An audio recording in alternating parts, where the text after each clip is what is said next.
NPR 82 zavodskoy gazlik modelimiz. Kichik obzorni qilib ketaman. Gazlik.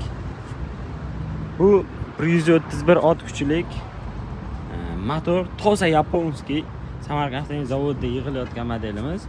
Ya'ni to'liq videolarni ko'rsatib o'tib ketaman. Assalomu alaykum. Tinchsiz aka. To'liq videosini hamma joyini ko'rsatib o'tib ketaman.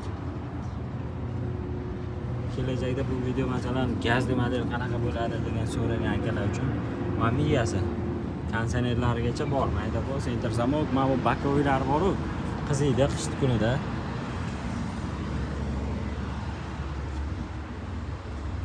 Balonlari 17,5 215 lik. O'sha Bristol balon hali o'zgartirish kiritilmagan. Gazi Shundan quyiladi. Aynan buni yana bitta gazli modelning asosiy fishkasi, ya'ni qanaqa bo'ladi? Bunga gaz quya olasizlar. Masalan, gaz tugab qoldi deylik. Ko'chadan kimdir mashina kelib, shlanka orqali bunga gaz quya oladi. Lekin agar bu kimgadir yordam beraman deb gaz beramancha bera olmaydi. Zavodskiy gazlikda mumkin emas. Bu chiqara olmaydi gaz. Короче, bu ustalar bilan gaplashilganda bu zavodskiy gazliklardan gaz chiqmas ekanda.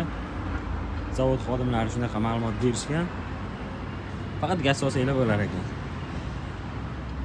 Ikkita 150 talik, rasxodi 350 kilometrgacha yurasizlar bemalol. 25 tada rasxodi 25 kub deyiladi. Xo'sh, balon resorlarni ustilid klassa обязательно. Ramasini uzunligi sal kam 5 metrdan oshiqroq. 520.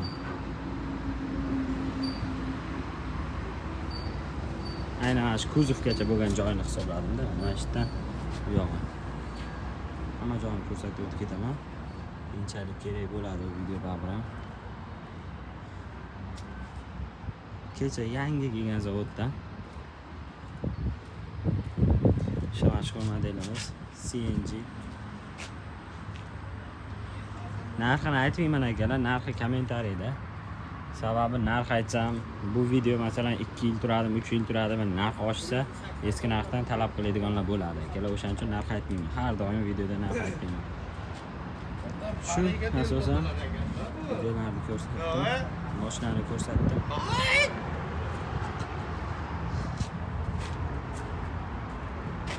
Sizda aloqadamiz akalar, yuk ko'tarish qobiliyati 3,5 tonna deb belgilangan zavod tomonidan.